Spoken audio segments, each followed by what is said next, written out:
오늘 우리는 부처님께서 깨달으신 가르침 가운데에서도 가장 핵심이 되는 삼법에 대해 함께 나누고자 합니다. 불교에는 수많은 경전이 있고 가르침도 매우 다양합니다. 하지만 부처님께서 이 세상을 바라보는 눈, 그리고 괴로움에서 벗어나는 길을 단 3가지로 요약한다면 그것이 바로 삼법입니다. 이 삼법은 어떤 종교적 교리를 먼저 믿어야만 이해할 수 있는 내용이 아닙니다. 특별한 수행자나 출가자에게만 해당되는 가르침도 아닙니다. 오히려 삼법은 우리가 하루를 살아가며 기쁨과 불안을 오가고 만족과 후회를 반복하는 바로 그 자리에서 누구나 직접 확인할 수 있는 삶의 원리입니다. 부처님께서는 세상을 있는 그대로 바라보셨습니다. 좋게 꾸미지도 않았고 비관적으로 왜곡하지도 않으셨습니다. 그리고 인간이 왜 괴로워하는지,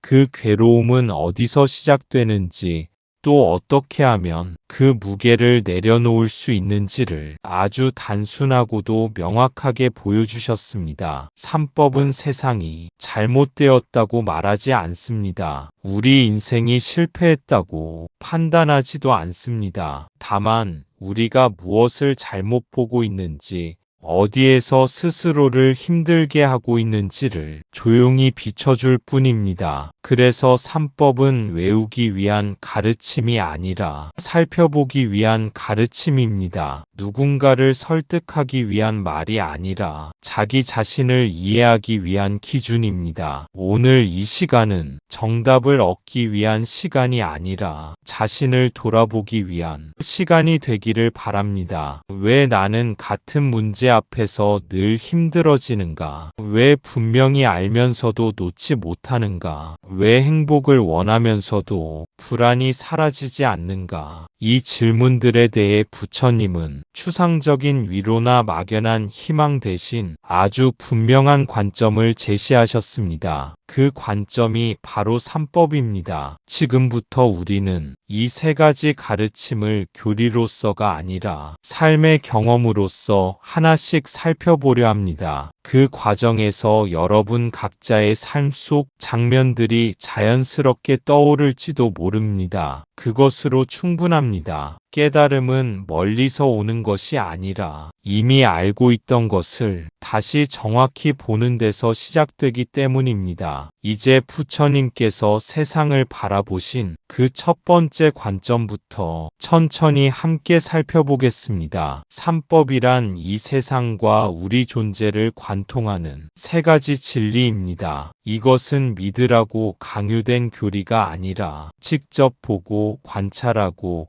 확인하라고 주어진 기준입니다. 부처님께서는 이 3가지가 보이면 나의 가르침을 본 것이다 라고까지 말씀하셨습니다. 그만큼 삼법은 불교 전체의 뼈대이자 수행의 나침반이라 할 수 있습니다. 왜 부처님은 이 3가지를 본다고 표현하셨을까요? 그것은 삼법이 지식으로 아는 대상이 아니라 삶 속에서 스스로 드러나는 진리이기 때문입니다. 아무리 많은 경전을 읽어도 아무리 오래 수행을 해도 이 3가지가 자신의 삶에서 확인되지 않는다면 그 가르침은 여전히 머무는 생각에 불과합니다. 반대로 경전을 잘 알지 못하더라도 자신의 경험 속에서 이 3가지 움직임을 알아차릴 수 있다면 그 사람은 이미 부처님의 가르침을 자기 삶의 언어로 이해하고 있는 것입니다. 그래서 삼법은 누군가에게 설명을 듣는 순간보다 자신의 삶을 돌아보는 순간에 더 분명해집니다. 기쁨이 오래가지 않는 이유,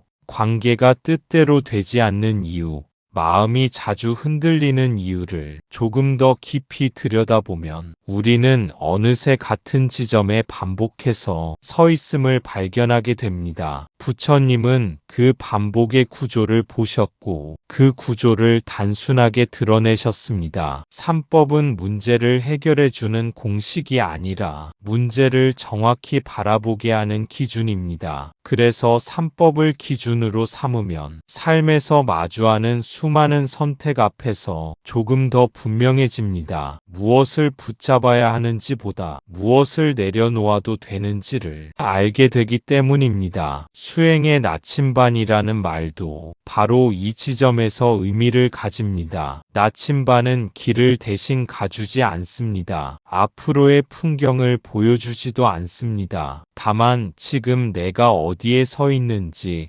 어느 방향으로 가고 있는지를 조용히 알려줄 뿐입니다. 삼법 역시 그렇습니다. 삶의 모든 문제를 없애주지는 않지만 괴로움이 어디서 비롯되는지, 지금 내가 어떤 방향으로 마음을 쓰고 있는지를 분명히 보게 해줍니다. 그래서 이 가르침은 멀리 있는 진리가 아니라 지금 이 자리에서 계속해서 작동하고 있습니다. 우리가 알아차리든 알아차리지 못하든 삼법은 늘 우리의 삶을 관통하고 있습니다. 이제 우리는 이 세 가지 진리를 개념으로 이해하려 하기보다 우리 삶 속에서 어떻게 드러나는지를 하나씩 살펴보려 합니다. 그 첫 번째 이야기는 우리가 가장 익숙하면서도 가장 자주 잊고 살아가는 한 가지 사실에서 시작됩니다. 부처님께서 말씀하신 삼법은 다음 세 가지입니다. 첫째, 모든 것은 변한다. 부처님은 이 세상에 존재하는 모든 것이 변한다고 말씀하셨습니다. 여기서 말하는 모든 것에는 눈에 보이는 것만이 아니라 우리의 몸, 감정, 생각, 관계, 상황까지 모두 포함됩니다. 지금 이 순간 숨 쉬는 이 몸도 어제의 몸이 아니고 조금 전의 몸도 아닙니다. 기쁨도 변하고 슬픔도 변하며 분노도 변하고 사랑도 변합니다. 사실 우리는 이 사실을 머리로는 너무 잘 알고 있습니다. 그런데도 우리는 이 사실을 안다고 말하면서 마치 모르는 사람처럼 살아갑니다. 변할 것을 알면서도 지금의 상태가 그대로 이어지기를 바라며 마음속으로 조용히 조건을 답니다. 이 정도의 행복은 유지되었으면 좋겠고,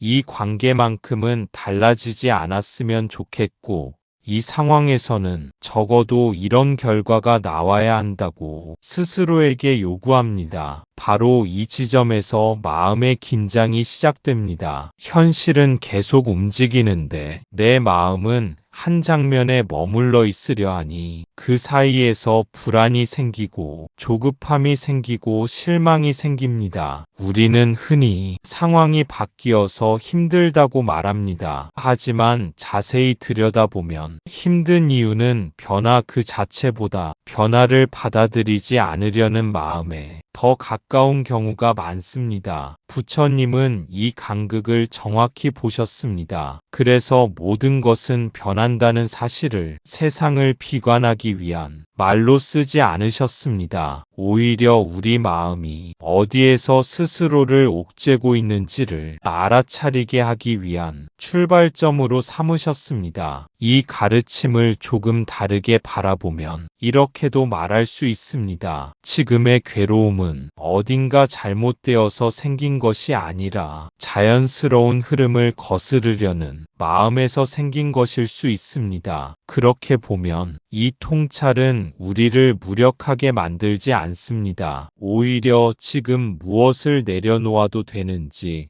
어디에서 한 발 물러설 수 있는지를 조용히 알려줍니다. 모든 것이 변한다는 사실을 깊이 이해할수록 우리는 삶을 대충 대하게 되는 것이 아니라 지금 이 순간을 조금 더 정직하게 대하게 됩니다. 당연하다고 여기던 것들을 다시 바라보게 되고 지나치게 두려워하던 것들 앞에서도 조금은 숨을 고를 수 있게 됩니다. 이제 우리는 이 변화의 흐름 속에서 자연스럽게 따라오는 또 하나의 중요한 질문과 마주하게 됩니다. 그런데도 왜 괴로울까요? 그 이유는 단순합니다. 변하는 것에 변하지 않기를 바라기 때문입니다. 젊음이 계속되기를 바라고, 사랑이 그대로 머물기를 바라며, 성공이 영원하길 바라고, 관계가 달라지지 않기를 바랍니다. 그러나 현실은 언제나 변합니다. 우리는 이렇게 말합니다. 이 정도 바람쯤은 괜찮지 않은가? 이건 욕심이 아니라 당연한 기대다라고. 그러나 마음은 바람과 집착을 아주 또렷하게 구분하지 않습니다. 바라는 마음이 반복되면 그것은 어느새 기준이 되고,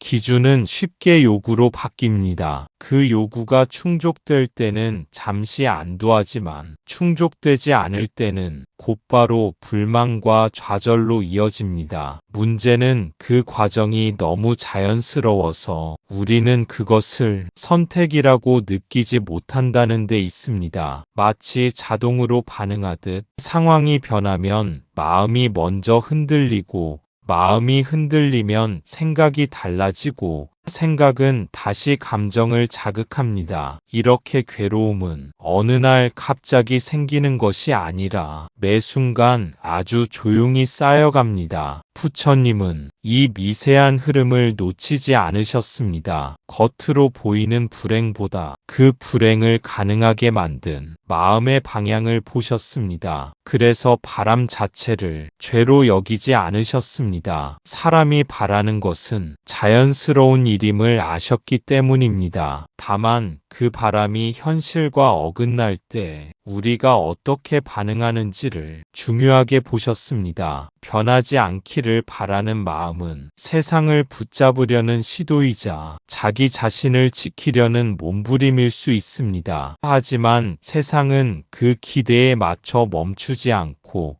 그 순간 우리는 통제할 수 없는 것 앞에서 점점 더 긴장하게 됩니다. 이 긴장은 삶을 더 안전하게 만들지 않습니다. 오히려 지금의 순간을 온전히 경험하지 못하게 합니다. 이미 충분히 주어지고 있는 것보다 사라질 가능성에 더 민감해지고, 지금의 안정감보다 미래의 불안에 더 많은 에너지를 쓰게 됩니다. 부처님의 가르침은 이 지점에서 우리에게 아주 조용한 질문을 던집니다. 정말로 붙잡아야만 하는가? 놓아도 괜찮은 것은 아닌가? 이 질문에 조금이라도 귀를 기울이기 시작할 때 마음은 서서히 다음 가르침을 향해 열리기 시작합니다. 부처님은 변하는 것을 문제 삼지 않으셨습니다. 변함 자체가 세상의 본래 모습이라고 보셨습니다. 문제는 변함을 거부하는 우리의 마음입니다. 무상을 안다는 것은 세상이 허무하다는 뜻이 아닙니다. 오히려 지금 이 순간이 얼마나 소중한지를 깊이 알게 되는 통찰입니다. 꽃이 지기 때문에 아름답고, 밤이 오기 때문에 낮이 귀한 것처럼 모든 것은 변하기 때문에 지금이 유일합니다. 이렇게 바라보면 무상은 우리를 불안하게 만드는 진리가 아니라 삶을 깨어있게 만드는 조건이 됩니다. 지금 이 순간이 다시 오지 않는다는 사실은 우리를 조급하게 하기보다 현재에 머물게 합니다. 말 한마디를 더 신중하게 하게 하고,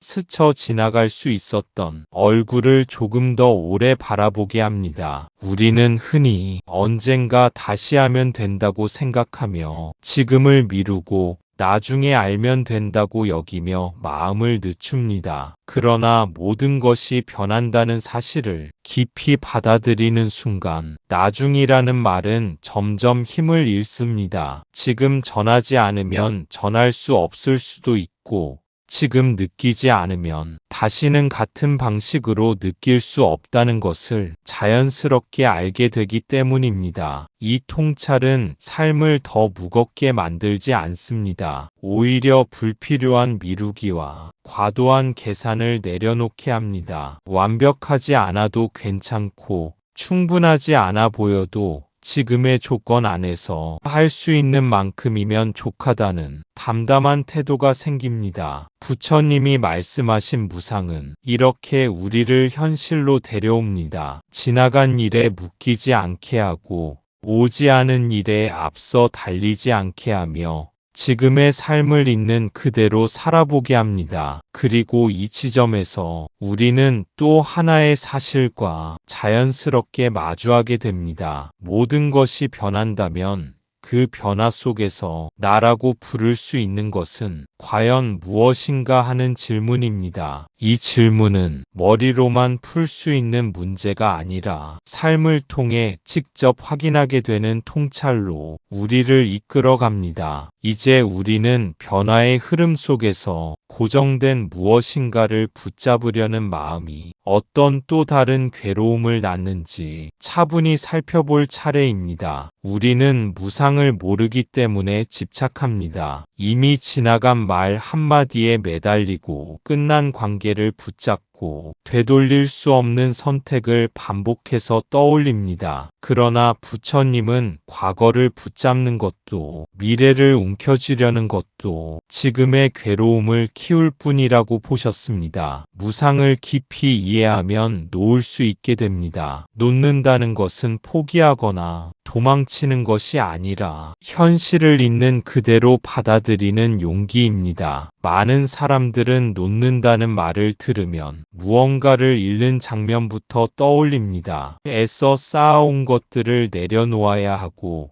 소중했던 감정마저 지워야 하며 관심과 노력까지 접어야 하는 것처럼 느끼기도 합니다. 그러나 부처님이 말씀하신 놓음은 삶을 덜 살라는 뜻이 아닙니다. 느끼지 말라는 말도 관계를 끊으라는 권유도 아닙니다. 그것은 이미 지나간 자리로 마음을 계속 돌려보내지 않는 선택에 가깝습니다. 놓는다는 것은 기억을 없애는 일이 아니라 기억이 현재를 지배하지 않게 하는 일입니다. 생각이 떠오를 때마다 그 생각을 따라가지 않고 감정이 일어날 때마다 그 감정에 자신을 모두 맡기지 않는 아주 조용한 태도입니다. 이 태도는 연습 없이 생기지 않습니다. 우리는 오랫동안 잡는 방식에 익숙해져 왔기 때문입니다. 더 안전해지기 위해 덜 상처받기 위해 붙잡는 것이 필요하다고 배워왔습니다. 하지만 무상을 깊이 이해할수록 우리는 서서히 알게 됩니다. 붙잡음이 항상 안전을 보장하지는 않는다는 것을,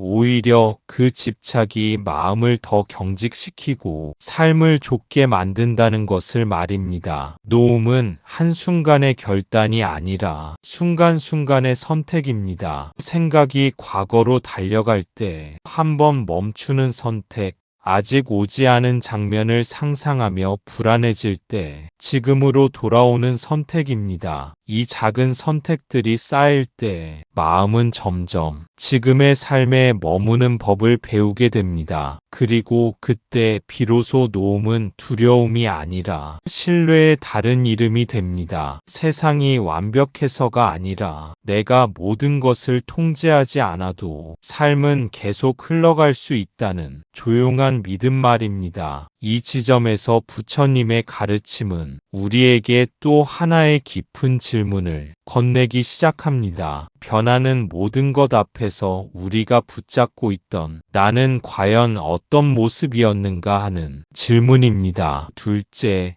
고정된 나는 없다. 두 번째 삼법은 고정된 나는 없다는 가르침입니다. 이 말은 많은 오해를 낳아왔습니다. 나는 없는가? 그러면 나는 무엇인가? 부처님이 말씀하신 것은 내가 존재하지 않는다는 뜻이 아닙니다. 부처님은 변하지 않고 독립적으로 존재하는 나는 없다고 하셨습니다. 우리가 나라고 부르는 것은 몸, 감정, 생각, 기억, 경험이 순간순간 모여 만들어진 흐름입니다. 마치 강물처럼 형태는 있지만 고정된 실체는 없습니다. 그런데 우리는 이 흐름을 하나의 단단한 나로 착각합니다. 그리고 그 나를 지키기 위해 끊임없이 비교하고 상처받고 불안해합니다. 우리는 왜 이렇게까지 나를 붙잡으려 할까요? 그 이유는 단순합니다. 고정된 나가 있어야 세상이 예측 가능해질 것 같고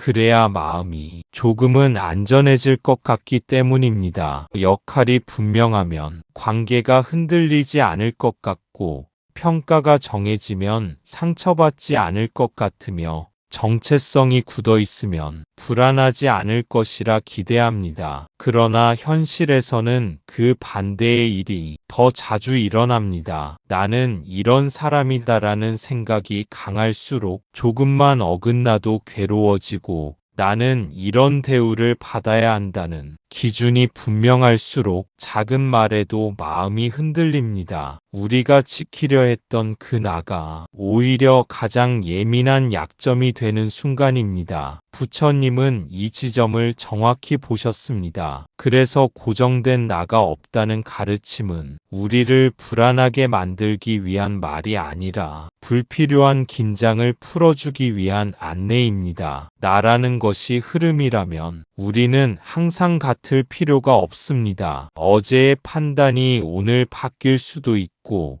지금의 감정이 잠시 후 사라질 수도 있습니다. 그 사실을 받아들이는 순간 우리는 스스로에게 조금 더 관대해질 수 있습니다. 항상 옳지 않아도 되고, 언제나 강하지 않아도 되며, 늘 일관되지 않아도 삶은 계속 이어질 수 있다는 여유가 생깁니다. 또한 타인을 바라보는 눈도 달라집니다. 상대의 말과 행동을 그 사람의 본질로 단정하기보다 그 순간의 조건으로 보게 됩니다. 그러면 비교는 줄어들고 판단은 느려지며, 관계 속에서 생기는 불필요한 갈등도 조금씩 힘을 잃습니다. 고정된 내가 없다는 통찰은 나를 흐릿하게 만드는 것이 아니라 오히려 삶을 더 넓게 만듭니다. 하나의 모습에 자신을 가두지 않고 상황에 따라 자연스럽게 반응할 수 있는 유연함을 허락하기 때문입니다. 그리고 이 유연함은 또 다른 중요한 변화를 우리에게 가져옵니다. 나라는 실체에 대한 집착이 느슨해질 때 우리는 점점 그 나를 지키기 위해 무엇을 붙잡고 있었는지를 알아차리게 됩니다. 그 지점에서 부처님이 말씀하신 다음 가르침은 아주 자연스럽게 우리 앞에 모습을 드러냅니다. 누군가의 말에 상처받을 때를 떠올려 보세요. 상처의 핵심은 말 자체가 아니라 나를 무시했다, 나를 인정하지 않았다는 생각입니다. 이때 우리가 붙잡고 있는 것은 실체가 없는 나의 이미지입니다. 부처님은 이 고정된 나에 대한 집착이 모든 갈등과 괴로움의 뿌리라고 보셨습니다. 무아를 이해한다는 것은 자신을 부정하는 것이 아니라 자신을 더 가볍게 보는 지혜입니다. 내가 항상 옳아야 할 이유도 없고, 내가 항상 인정받아야 할 필요도 없다는 것을 알게 되는 순간 마음은 놀라울 정도로 자유로워집니다. 이 자유는 아무 감정도 느끼지 않는 상태가 아닙니다. 오히려 감정을 더 분명하게 느끼되 그 감정에 끌려다니지 않는 힘에 가깝습니다. 상대의 말에 마음이 흔들릴 수는 있습니다. 불편함이 올라올 수도 있고, 서운함이 생길 수도 있습니다. 하지만 그 감정이 곧바로 나 전체가 되지는 않습니다. 잠시 일어났다 사라지는 하나의 반응으로 바라볼 수 있게 됩니다. 이 차이는 아주 큽니다. 예전에는 상처가 곧 나의 가치처럼 느껴졌다면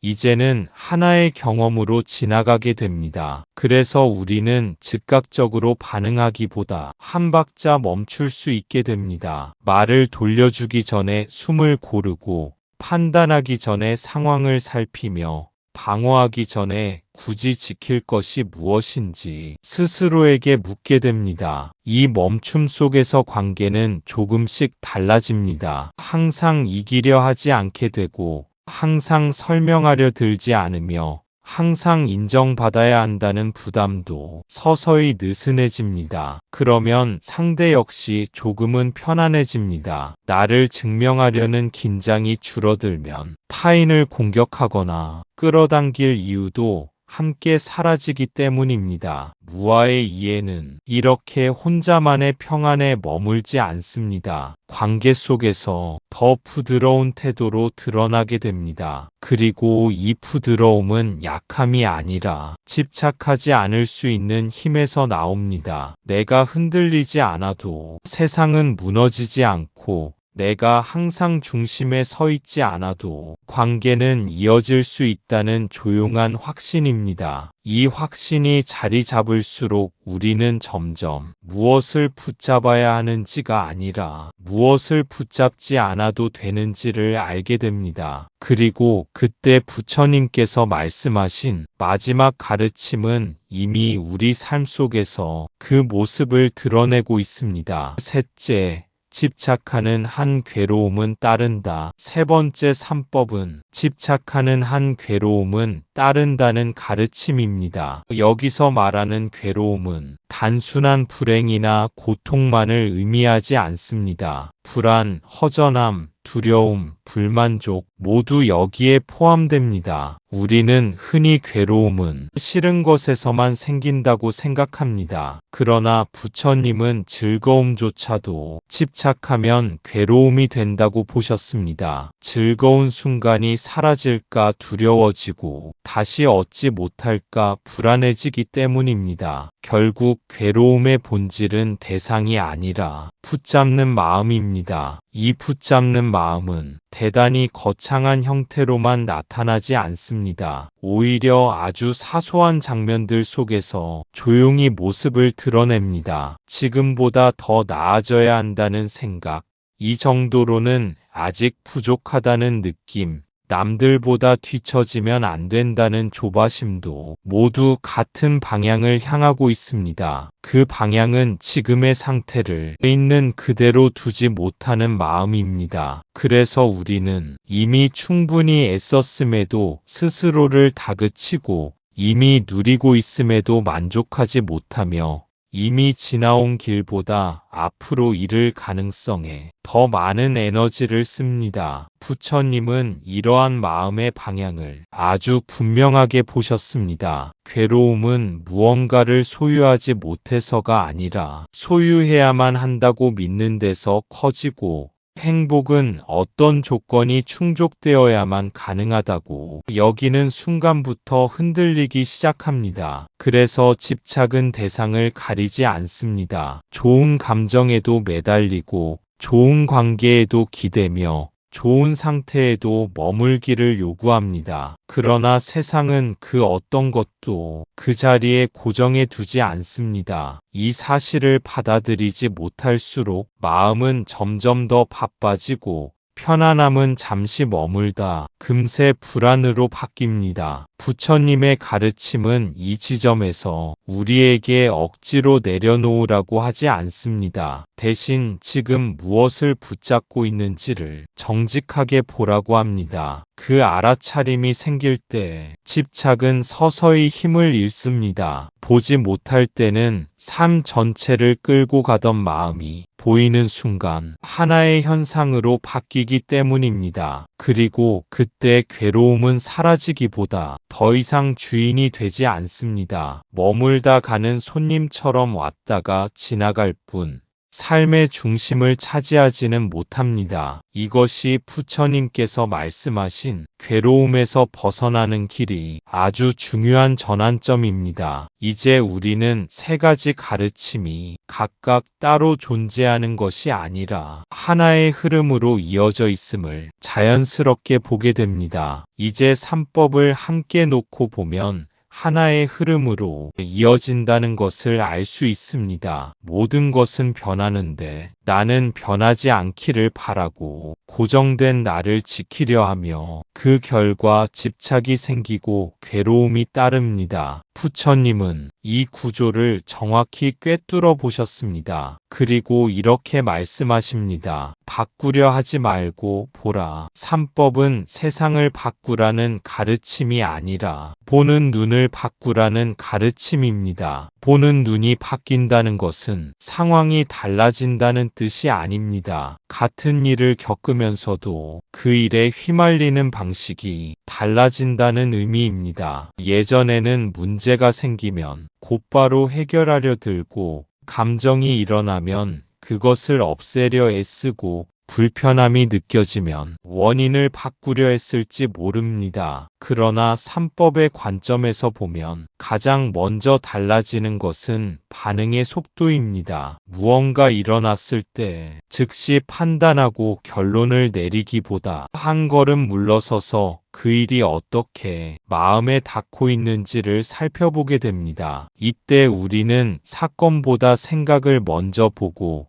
생각보다 감정을 먼저 알아차리며 감정보다 더 깊은 붙잡고 싶은 마음을 발견하게 됩니다. 부처님이 말씀하신 보라는 말은 이렇게 마음의 움직임을 하나씩 드러내는 작업을 가리킵니다. 억지로 고치지 않아도 괜찮고 당장 바뀌지 않아도 상관없습니다. 다만 보이는 것만으로도 마음의 방향은 이미 달라지기 시작합니다. 왜냐하면 보는 순간 우리는 더 이상 완전히 끌려가지 않기 때문입니다. 삼법은 삶을 통제하라고 가르치지 않습니다. 오히려 통제하려는 마음이 어디서 생겨나는지를 보게 합니다. 그리고 그 마음을 알아차릴수록 삶은 조금씩 힘을 덜 주고도 이어질 수 있다는 것을 몸으로 알게 됩니다. 이 변화는 극적인 깨달음이 형태로 오지 않을 수도 있습니다. 대부분은 아주 사소한 장면에서 시작됩니다. 말 한마디를 듣고도 바로 반응하지 않게 되는 순간,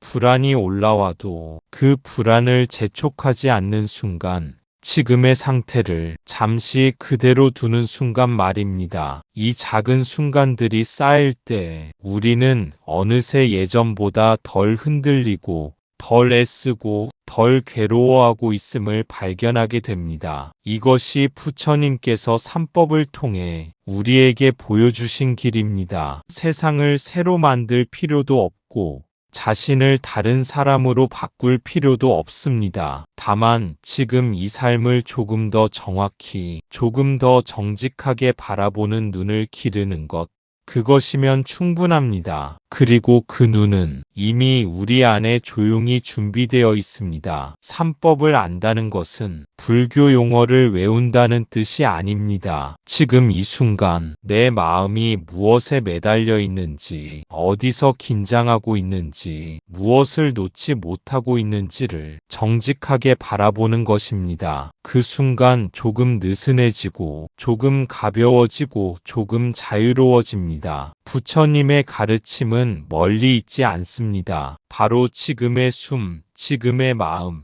지금의 선택 속에 있습니다. 그래서 수행은 어딘가 다른 삶을 꿈꾸는 일이 아니라 지금의 삶을 놓치지 않는 연습이 됩니다. 숨을 쉬고 있다는 사실을 다시 확인하는 순간, 마음이 어디로 향하고 있는지를 알아차리는 순간, 우리는 이미 부처님의 가르침 안에 들어와 있습니다. 특별한 자세를 취하지 않아도 되고 어려운 말을 하지 않아도 됩니다. 다만 지금 이 순간을 흘려보내지 않겠다는 태도면 충분합니다. 삶은 여전히 바쁘고 생각은 계속해서 생겨나며 감정도 반복해서 흔들릴 것입니다. 그러나 그 모든 가운데에서 한 번쯤 멈추어 지금 이 마음이 이런 상태구나 하고 알아차릴 수 있다면 그것으로 이미 방향은 바뀌기 시작합니다. 부처님의 가르침은 문제를 없애주지 않을지도 모릅니다. 하지만 문제를 대하는 우리의 태도를 바꾸어 줍니다. 그래서 삶이 가벼워지는 것이 아니라 삶을 짊어지는 마음이 조금 덜 무거워집니다. 완벽해지려는 노력이 줄어들고